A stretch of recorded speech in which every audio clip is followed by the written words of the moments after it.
at Dow University Hospital, Gynae and Obs department. Today's class is regarding scenario-based learning, and the topic of today's case is abnormal uterine bleeding.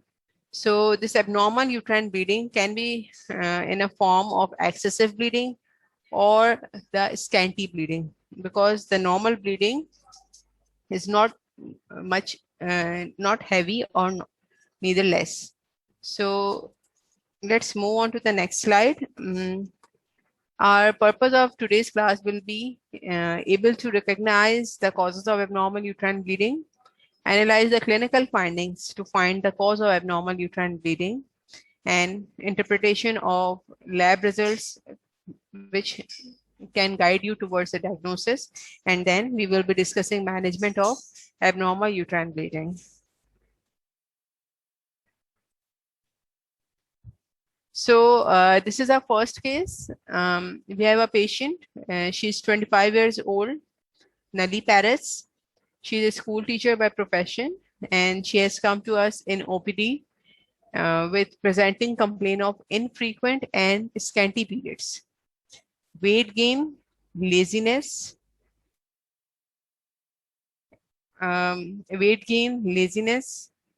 increased tiredness for last 2 years, and her last date of menstrual period was 2 months back. It means she has not received her periods since last 2 months. Is it still not changing?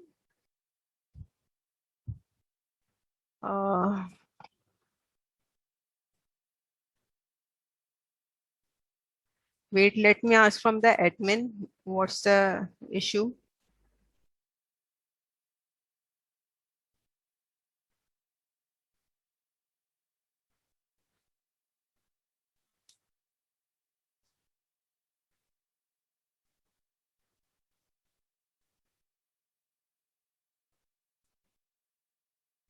Can you see slides now?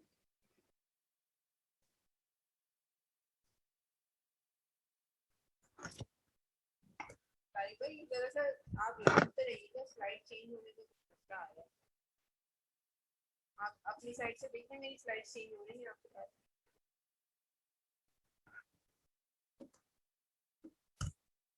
Okay, so now you guys can see. So we will be discussing case about abnormal uterine bleeding. Here I'm repeating our first scenario. This is a patient of 25 years old. She is Nali Paris. She is a school teacher by profession.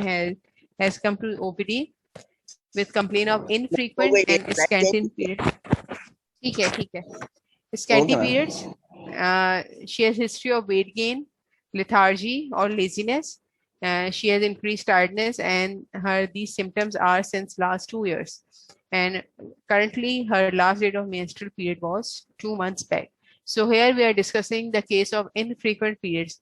In the history, can you please enlist the risk factors why she's having scanty periods?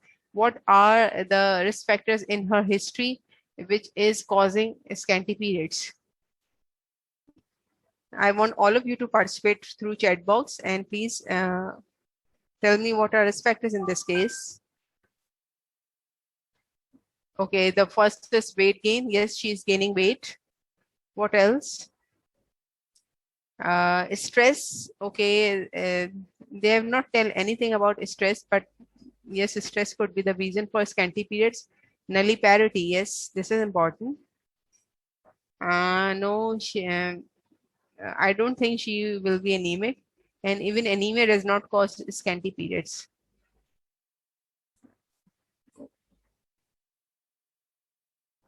Okay, she may have hypothyroidism. Yes, she may have hormonal problems. That's why she's lethargic and having laziness.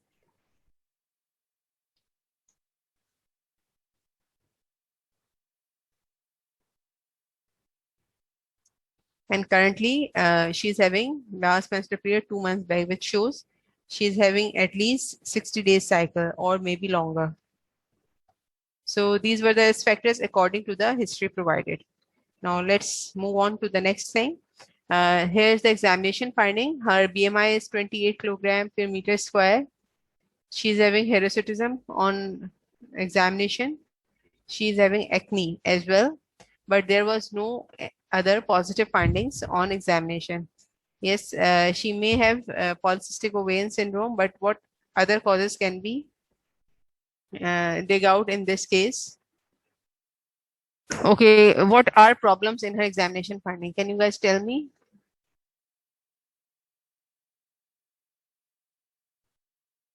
Yes, she's having hirsutism. Yes, Mariam is saying hirsutism. Anyone else? Yes, the BMI is more than normal. This is the problem. And she's having acne as well. Okay, so what's your differential diagnosis?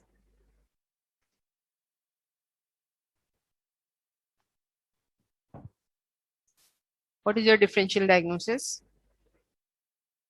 Yes, one is PCO, polycystic ovarian syndrome. What else? She may have Cushing. She may have hyperthyroid. Very good. So the first thing was pregnancy. It should be ruled out because she's nulliparous and maybe she's pregnant at the moment. That's why she's not having periods since last 2 months. So whenever you see a patient having amenorrhea, although history is clearly pointing towards hormonal imbalance and she's already having infrequent periods, but at the moment, she is amenorrheic since last 2 months, so you need to rule out pregnancy first. And in the differential diagnosis, you will keep pregnancy on the top. First, you need to rule out any female of reproductive age group and having missed periods or abnormal periods, you have to rule out pregnancy first.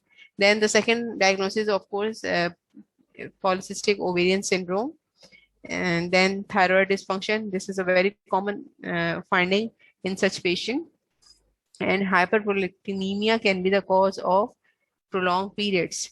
And the last is premature ovarian failure. Maybe her ovaries have stopped working. In PCO, the problem is with the hormones, not with the ovaries. Although the hormones are affecting the ovary, but ovary itself is functional. In premature ovarian failure, hormones in the rest of the body, like thyroid, insulin, everything is going normal, but the ovary is not functioning properly. So that's the difference in polycystic ovarian syndrome and the premature ovarian failure, and that is very common with such patients. So we will keep all these differential diagnoses in the list when we are encountering such patients. Okay, so what investigation will you advise to this patient to reach the diagnosis? Now, come on, answer me. What investigation will you advise to reach the diagnosis? Okay, I have a request to all of you. If you are writing anything in the chat box, please make it visible to everyone. So everyone can see what answer has been given and what else should be prescribed. Okay, hormone levels is the answer. Which hormone level we will go for? We will go for beta estrogen for pregnancy first because we need to rule out pregnancy first.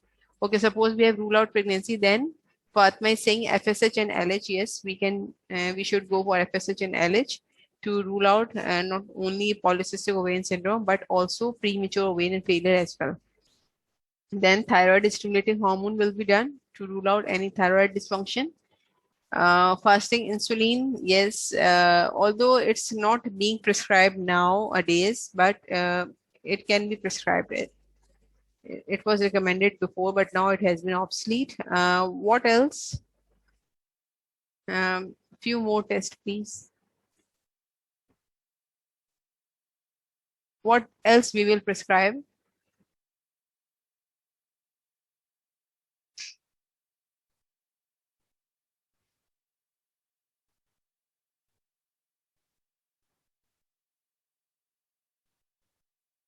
Okay, here's a question. Ovarian failure in 25-year-old female. She will be presented early. I don't know what you mean by early, but ovarian failure can be presented even at the age of 16 or 17 years. And she's 25 years, so she can present with ovarian failure. A patient of premature ovarian failure can present at any of the age. Okay, then there's an answer about prolactin. Yes, CBC is the baseline and first test to be done because she is having tiredness, lethargy. She may have anemia, but anemia will not cause prolonged periods or infrequent periods. But yes, lethargy can be caused by anemia. Yes, prolactin levels and pelvic ultrasound. Yes, very good. So here is the answer. In investigation, we will go for pregnancy test, hormone profile, which include FSH, LH, TSH, and prolactin, and ultrasound pelvis. So in history, you have asked all the questions which has been already mentioned in the scenario. Examination has already been mentioned. Now let's talk about investigation one by one. Pregnancy test will be ruled out by beta HCG levels or the urine pregnancy test, or urine pregnancy test strip can also be used to rule out pregnancy. So that's done, and we have ruled out the pregnancy. Then hormone profile, we go for FSH and LH. In case of polycystic ovarian syndrome, you will find the normal FSH, and it is done specifically on day 2 of the menstrual cycle, or if she is having amenorrhea of more than 2 months, then you can advise on any day. So FSH will be normal in the patient of hormonal imbalance, like the range of 4 to 7 or maybe 8, and LH will be higher than the FSH. That's how we interpret the report. FSH will be lower, FSH will be at normal level, but LH will be at higher level as compared to the FSH. Otherwise, either FSH LH should be at the should be equal, or the LH should be at lower side as compared to the FSH if it is being done on second day of menstrual period or after 2 months of amenorrhea. Then thyroid stimulating hormone, there is no restriction for taking this sample on a specific menstrual day. Thyroid stimulating hormone test can be done on any day of the cycle. And serum prolactin.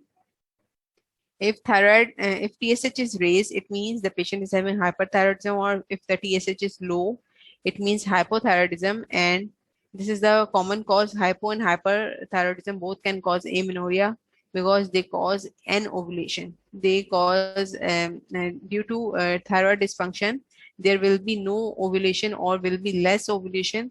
It will result in infrequent periods. And serum prolactin, as you all know, serum prolactin, if serum prolactin is on higher side, it will suppress ovulation, and due to that, the patient may have amenorrhea. And of course, pelvic ultrasound. In pelvic ultrasound, what you expect? Suppose if someone is having polycystic ovarian syndrome or the ovarian failure, so what do you expect in the pelvic ultrasound? What you will look for in pelvic ultrasound? I want you to answer, please. Okay, you will find out cyst in the ovaries. Very good. Actually, those cysts will be very tiny cysts, will be which will be arranged at the periphery of the ovaries, and overall ovaries will be enlarged. Yes, that's the right answer. In case of PCO, overall ovarian volume will be more due to small, tiny, multiple cysts around the peripheral region of the ovary. And these cysts will be less than 1 centimeter in diameter, and it will be around 10 to 12. Then we will call it, this is polycystic ovaries. And overall ovarian volume will be high. And usually you may check ultrasound report of such patient, and there will be ovarian, there will be mentioned ovarian volume. If ovarian volume is more than 10 ml, then it is abnormal. Up to 10 ml, it's fine. If ovarian volume is more than 10 ml, then it is abnormal. It should be up to 10 ml, and more than 10 ml is positive finding for polycystic ovarian syndrome. Okay, in case of ovarian failure, you will see either the normal ovaries, or if the ovarian failure has been occurred since 2-3 years back, or more than 5 years have been passed, then you will see the small ovaries. The ovarian size will be smaller than the normal. Okay, can you guys tell me what is the normal size of ovary? Because you can't diagnose enlarged ovaries unless you know the normal size of ovaries. So what's the normal size of ovaries?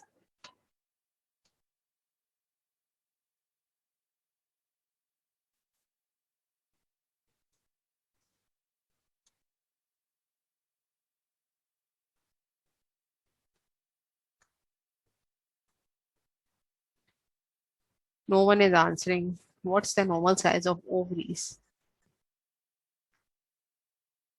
Uh, no, normal size of ovary is 3 into 2 into 1 centimeter.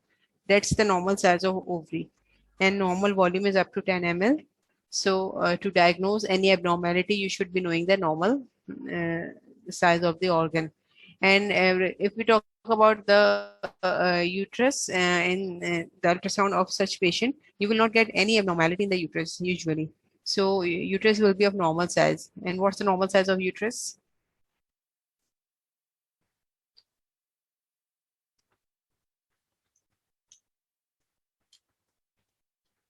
Okay, the normal size of uterus is 7.5 centimeter in longitudinal section in a woman of reproductive age group.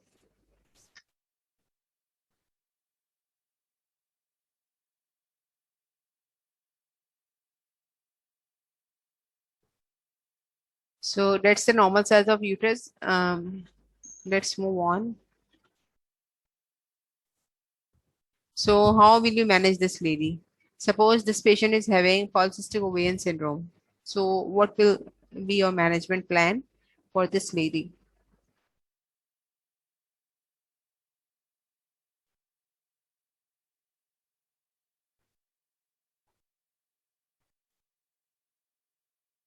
Okay, we will advise for lifestyle changes. Very good.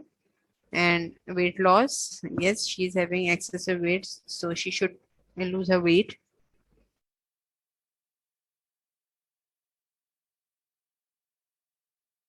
And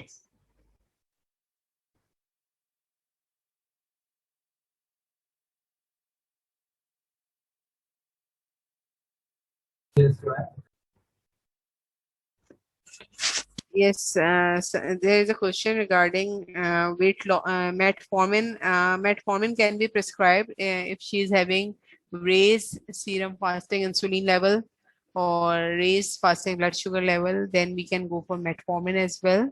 Or if she is trying to conceive. So metformin can be the option, but metformin is not prescribed in every patient. It depends what type of patient you are having. But yes, metformin is one of the part of treatment. And there was a few more problems in that lady. Do you remember that?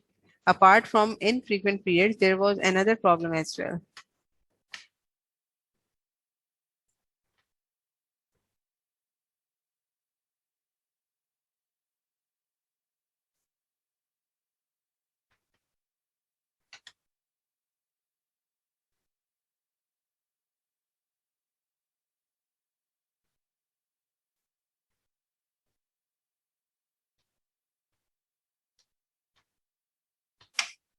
Hope you guys can see slides changing. Okay, here is a case scenario. Can you tell me what were the other problems with the patients?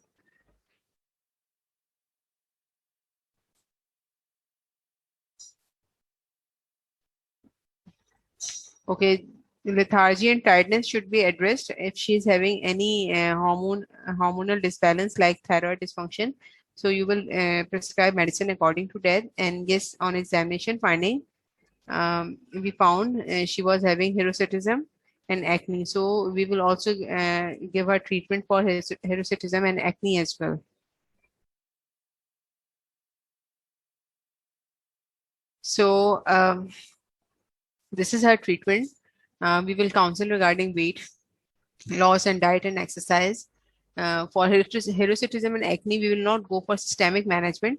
We will prescribe cosmetic treatment or the local treatment, like waxing or laser hair removal, things like that, but no systemic management for hirsutism or acne. And yes, medical treatment can be given metformin. And why OCPs? Can someone tell me why OCPs is the management is prescribed in the management part? What's the reason of giving OCPs in this patient?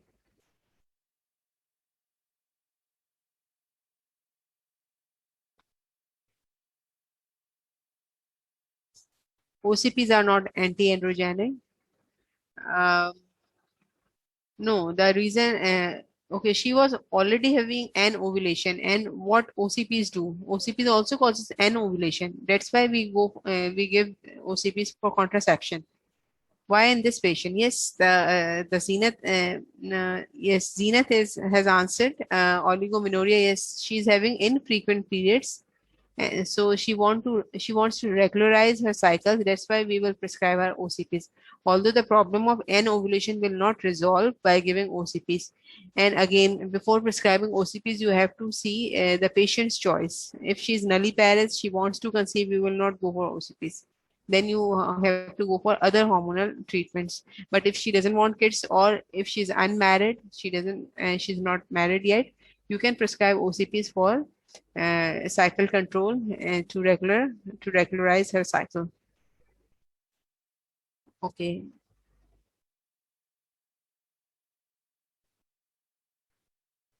So before moving to the next case, if you have any question regarding this case, you can ask, and then we will discuss the next case.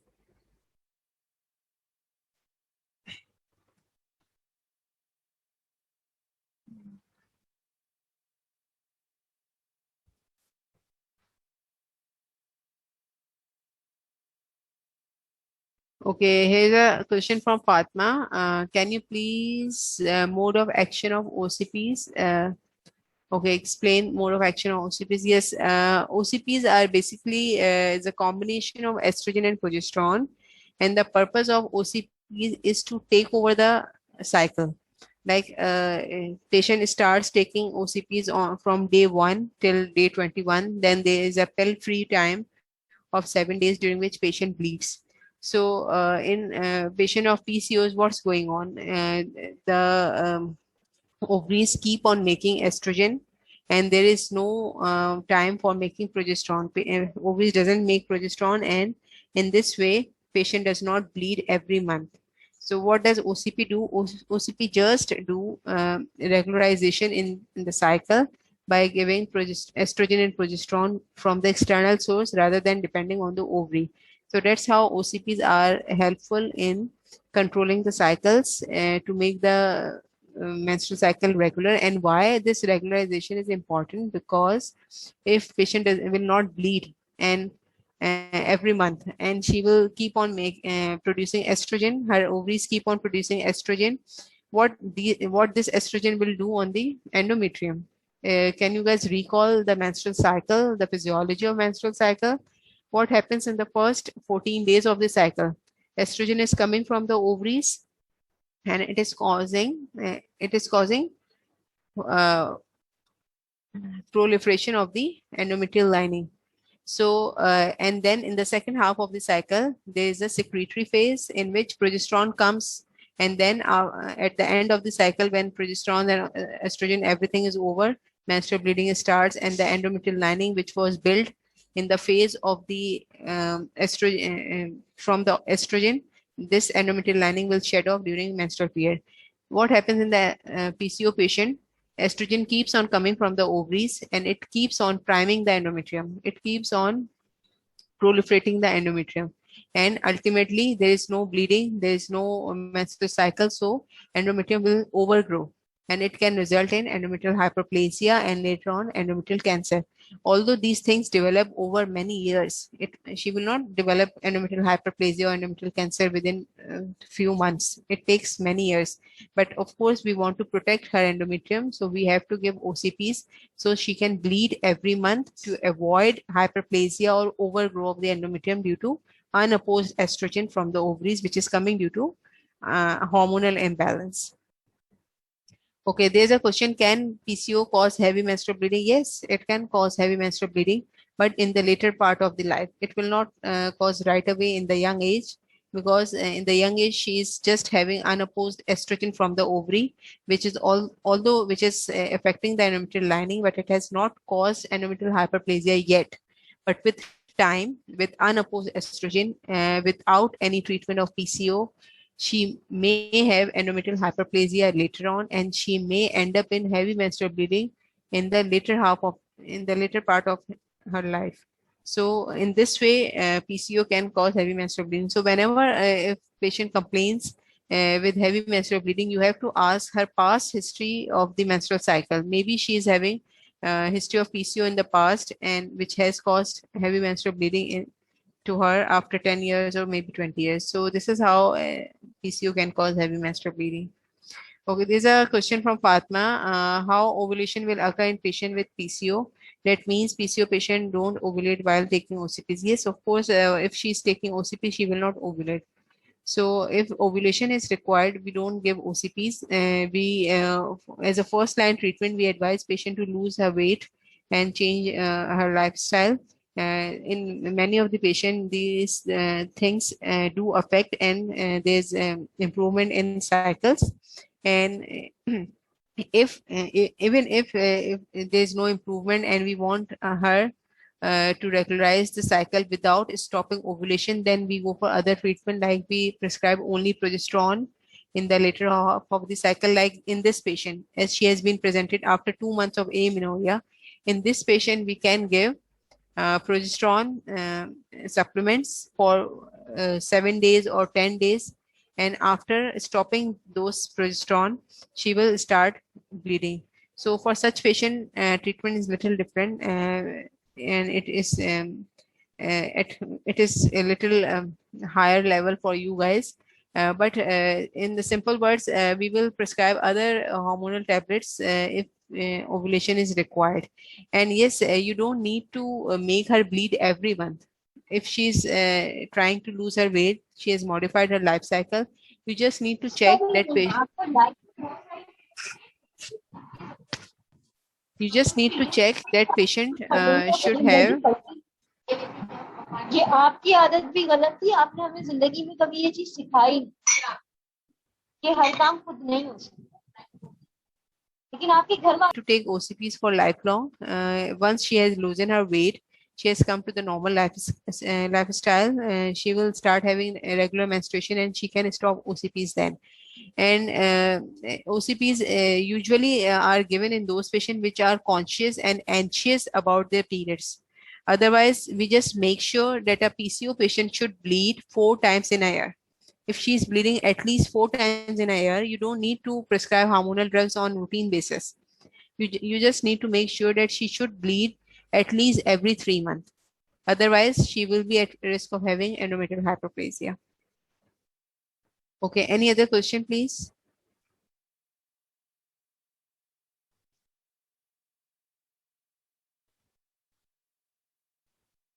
Okay, let's move on to the next case. This is our case number 2. She's a 45 years old lady. Now, there's a difference from the previous case.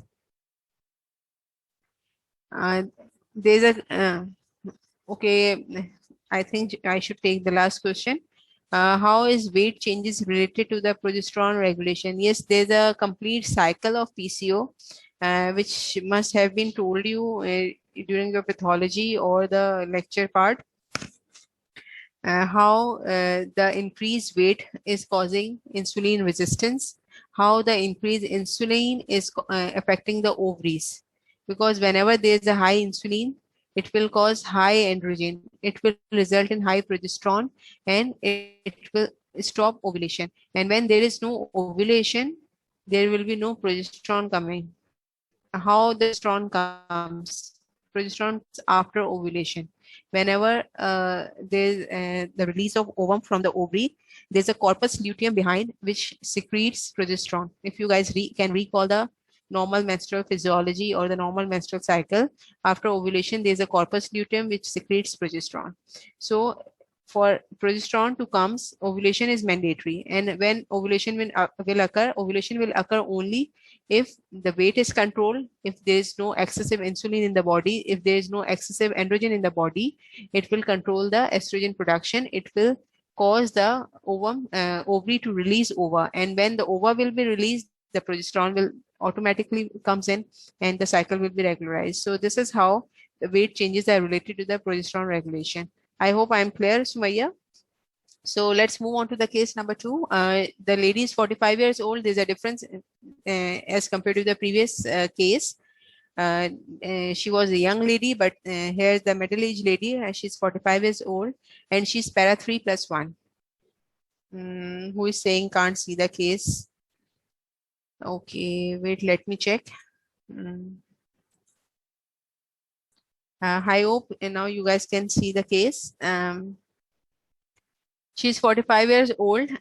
She's para 3+1. Para 3+1 means she has delivered 3 kids and there's a history of 1 miscarriage.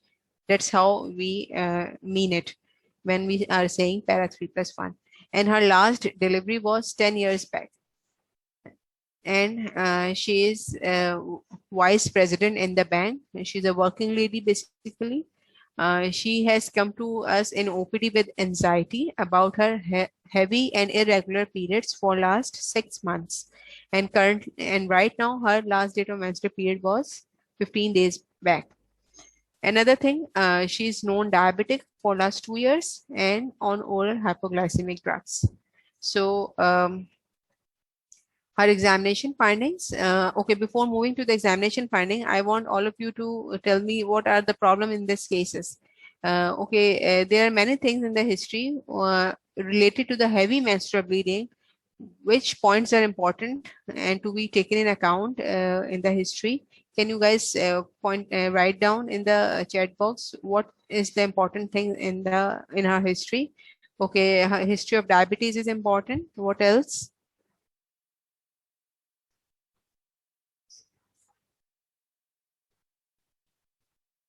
There's nothing else which is important in her history. Okay, she is in perimenopausal phase. Yes, that's a good answer. She's in perimenopausal phase and she is para 3+1. Okay, whenever there's a problem in the periods like scanty periods or the prolonged cycle, then we suspect the problem must be in the ovaries. But when there's a heavy period or the frequent period, then we suspect the problem must be in the uterus. Although problem can be in the ovary, but that's very rare. Most of the time problem is in the uterus when there is heavy bleeding. When there is less bleeding, problem is outside the uterus. So here we are suspecting some kind of problem in the uterus. And so that's why her age is important. Her parity is important. Para 3+1, it means there must be some, after bearing 3 kids in the uterus, it may leave problems. Okay, and she's a working lady. That's not the issue. But heavy bleeding and diabetes is the issue. Let's move on. On abdominal examination, there was nothing significant. Like on inspection, their abdomen was normal. On palpation, there was no visceromegaly, and there's nothing, no tenderness or no scar on the abdomen. And on vaginal examination, what was felt? The uterus was bulky. Okay, it means bulky uterus means uterus was little enlarged but not very big. And although it's not normal size even, but uterus is slightly enlarged. That's why it has been written bulky uterus. Fornices are clear and she's not having any discharge or bleeding at the moment. So considering her history and examination, what are your differential and provisional diagnosis for this patient? She's having heavy periods. She's para 3+1. And you don't get any kind of abnormal finding on the abdomen examination, and on per vaginal, the uterus is just bulky. There was no mass. So what are your differential diagnosis? Okay, here's the answer. Fibroid. Yes, she may have fibroid, but we don't feel any kind of mass in the examination. So fibroid is little less likely. Yes, Sakina is saying endometrial hyperplasia. Yes, she may have endometrial hyperplasia because she is having history of diabetes and it is linked to the endometrial hyperplasia. And adenomyosis, yes, she is para 3+1. She has delivered 3 kids. So she may have adenomyosis. That's a disease of multiparous women with heavy menstrual bleeding. So she may have adenomyosis. Anything else?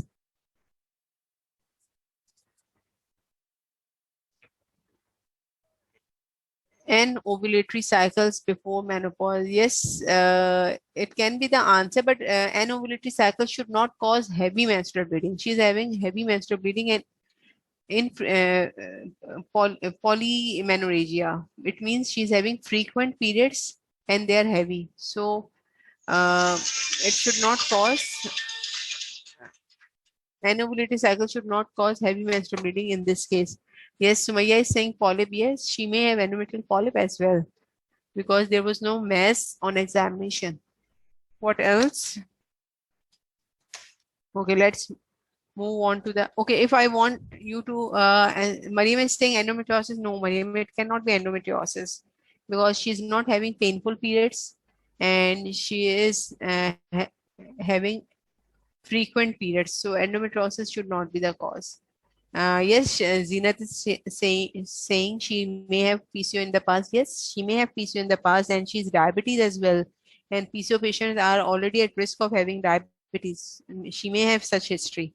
So if I want you to tell me just one diagnosis for this patient, what will be that?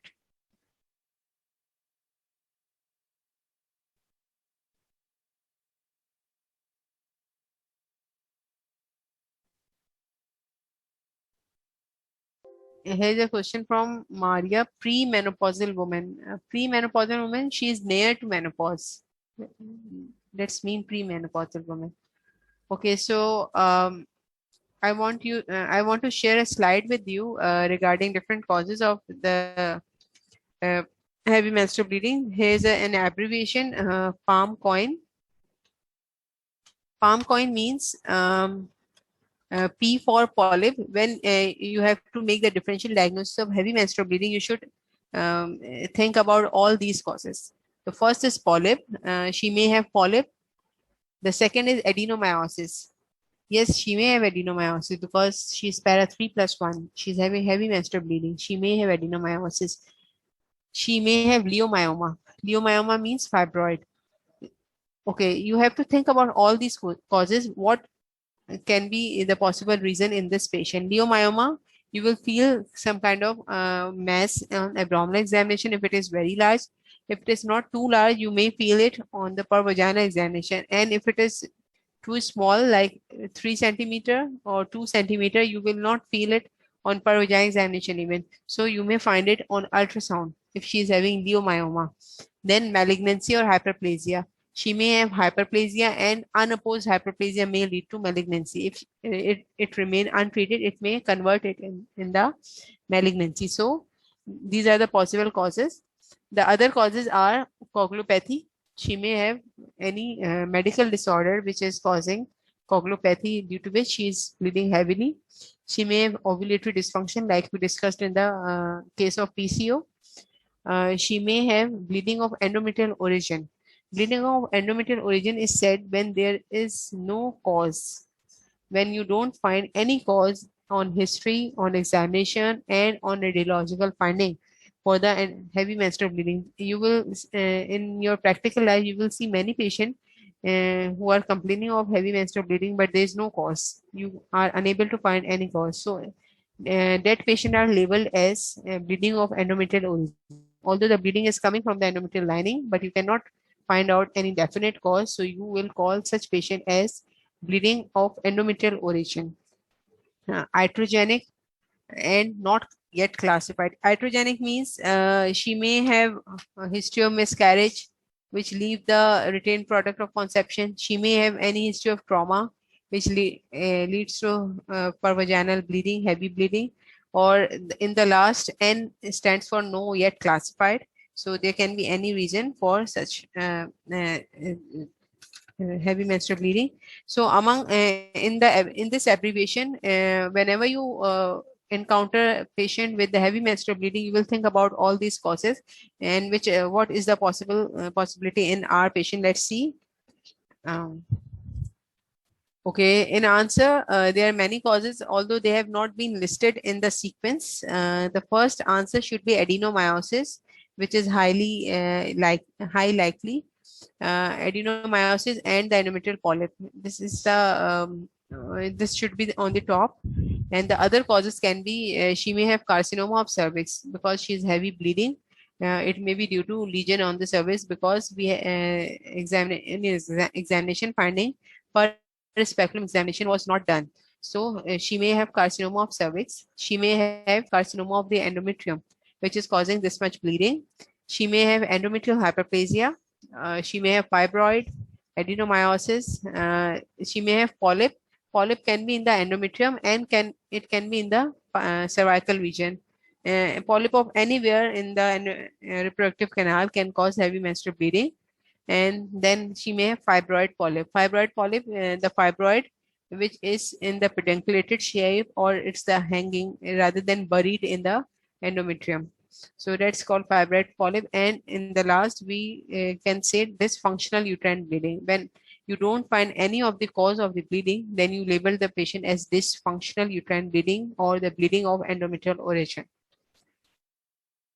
Okay, let's move to the next question. What investigation will you advise her? Now we have already made the differential diagnosis. There are so many things in our mind that this could be the reason, this could be the reason.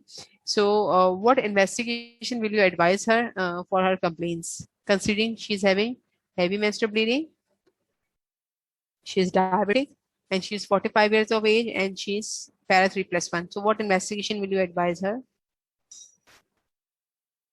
Okay, here's a question from Sakina. Would polyps be detected during the examination? If it is cervical polyp, you can see during the examination on per speculum examination. But if it is endometrial polyp, you can't see it unless you do her hysteroscopy.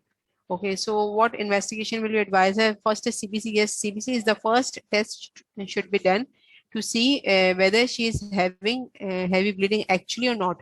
Because sometimes patient do present with complaint of heavy bleeding, but actually that's her own perception. That's not heavy bleeding actually, but patient is complaining due to her own perception.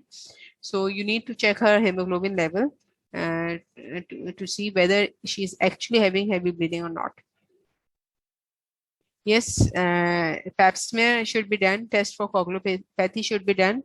But before advising test for coagulopathy, you will ask few questions from the patient like आप उससे पूछेंगे क्या आपको दांतों से खून आता है, क्या आपको स्टूल पास करते हुए खून आता है, या यूरिन में खून तो नहीं आता, या आपको उल्टी में खून तो नहीं आता. अगर उसको कोगुलोपैथी होगी, या आपकी बॉडी पे ब्रूजेस तो नहीं बन जाते, या आपको कोई कट लगता है तो उससे ब्लीडिंग ज्यादा तो नहीं होती. तो अगर कोई कोगुलोपैथी होगी तो पेशेंट आपको इसी में बता देगा कि उसको कहीं और से भी ब्लीडिंग हो रही है. और अगर ऐसा कुछ नहीं है हिस्ट्री में तो आप कोगुलोपैथी के टेस्ट फौरन नहीं लिखेंगे, आप पहले दूसरी चीजें चेक करेंगे. Okay, Sumaya has said transvaginal ultrasound. Yes, transvaginal ultrasound should be advised. What else we will advise? किसी ने एनओव्यूलेटरी साइकिल्स भी कहा था. अगर एनओव्यूलेटरी साइकिल की उसको हिस्ट्री थी और अब आप सोच रहे हैं कि उसकी वजह से उसको हैवी ब्लीडिंग हो रही है, तो उसके लिए कौन सा टेस्ट लिख के देंगे? हार्मोन टेस्ट आप बताइए.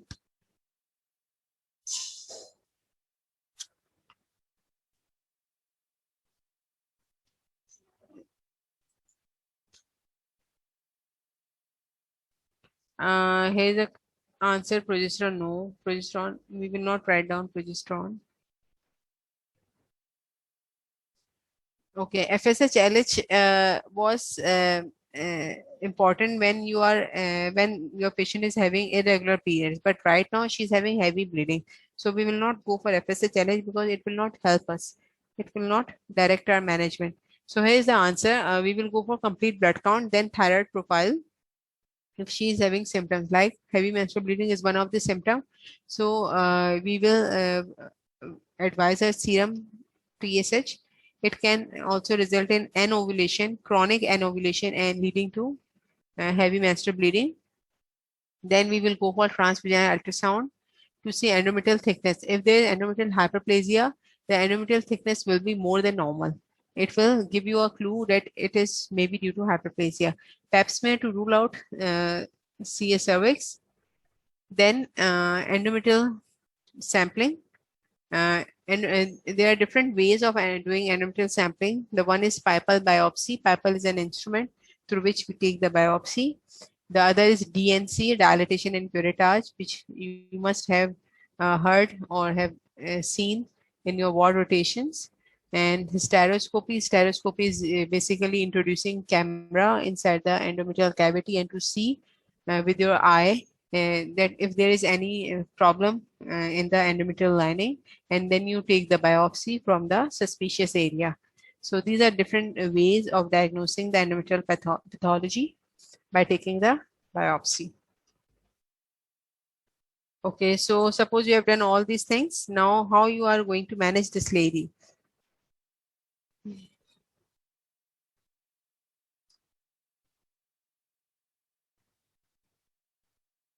Okay, management will definitely be according to the cause.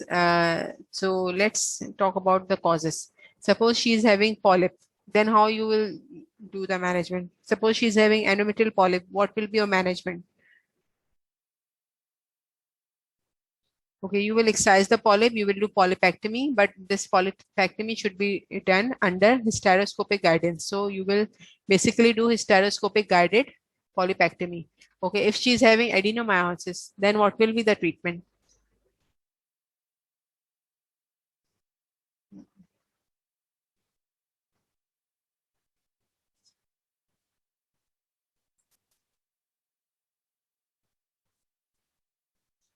For adenomyosis, Hadika is saying hysterectomy. Yes, hysterectomy is the right answer. But if patient is not willing for the removal of uterus, then what you will do? Okay, myomectomy is for leiomyoma. Myomectomy is is not for adenomyosis. For adenomyosis, hysterectomy is the right answer. But if a patient is saying she doesn't want hysterectomy, she doesn't want to removal of her uterus, then what will be the management option for her? If she's having adenomyosis and she's having heavy menstrual bleeding. Progesterone analog, yes, Priyanka is saying progesterone analog, yes. Progesterone analog can be prescribed. We can prescribe her OCPs, oral contraceptive pills. We can go for intrauterine progesterone containing device, which are known as Mirena, which are coming as name of Mirena in the market. Or in your book, it has been written as IUS, intrauterine system, or intrauterine progesterone containing device. And in medical treatment, you can give OCPs or the progesterone supplements. Okay, for leiomyoma, uh, again for leiomyoma, there are multiple options. There are medical management and surgical management. For medical management, for leiomyoma, we can give ulipristal acetate. There is a drug named as ulipristal acetate, or progesterone supplements can be given to control the bleeding. Although it will not resolve the leiomyoma, but we can give hormone supplement to control the bleeding, or we can go for GnRH analog for reduction in the size of leiomyoma, or the uterine artery embolization. This is one of the procedure which is being done for a leiomyoma to reduce the size of myoma, but the definitive treatment is myomectomy, and the better option for 45 years old lady is hysterectomy, because myoma can reoccur uh, after surgery. So for 45 years old lady, you can also give her option of hysterectomy. Okay, if suppose there is malignancy or hyperplasia, then what will be the management?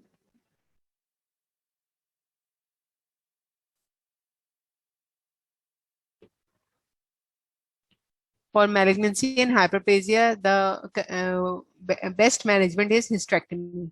You should remove the uterus. If she's having malignancy, then definitely you need to see what's the stage of the disease, and you will do accordingly.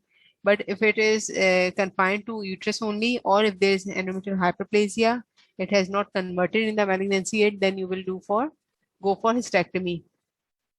Okay, the other dysfunction like coagulopathy, ovulatory dysfunction like in the thyroid imbalance, you will prescribe her thyroid drugs according to the levels.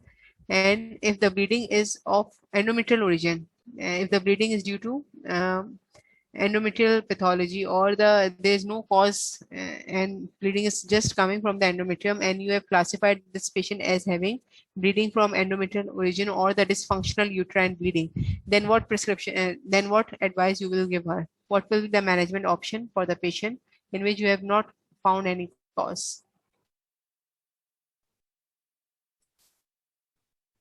I think everyone has gone. No one is responding.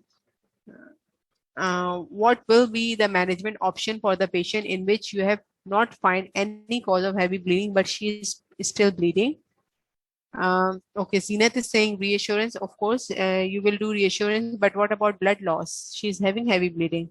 Yes, you can give her OCPs. You can give her prostaglandin inhibitors. Is not the answer. You can give her progesterone analogs. Iron supplements will be given for restoration of hemoglobin. But what to do to stop the heavy bleeding?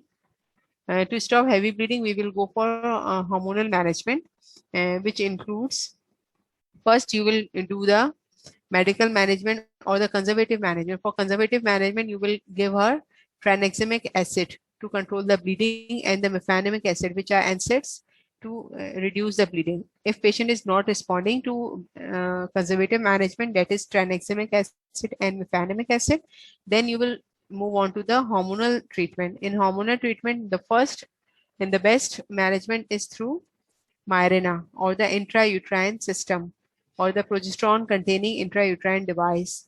Then other options are OCPs and progesterone supplements.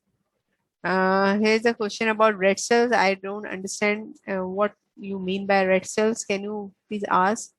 Won't the NSAID increase bleeding? No, NSAID will decrease the bleeding. Those NSAID which are COX-2 inhibitors. Mefenamic acid is COX-2 inhibitor. It will reduce the bleeding.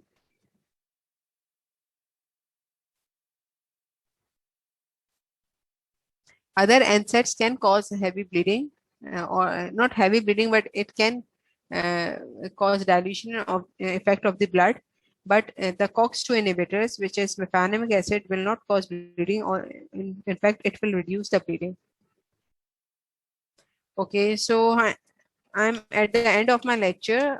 If there's any question, you can ask. Otherwise, I will end the class. I'm giving you guys 1 minute. Otherwise, I will end the class.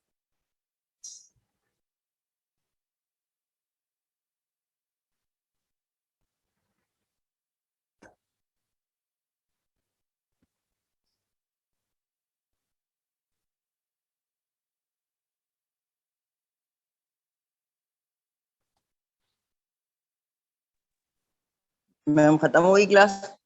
बस ठीक है, अब कोई question तो आ नहीं रहा, सारे सो गए होंगे अब तक तो। ठीक है, आप क्लास एंड कर दें। ठीक है, thank you very much. Okay ma'am.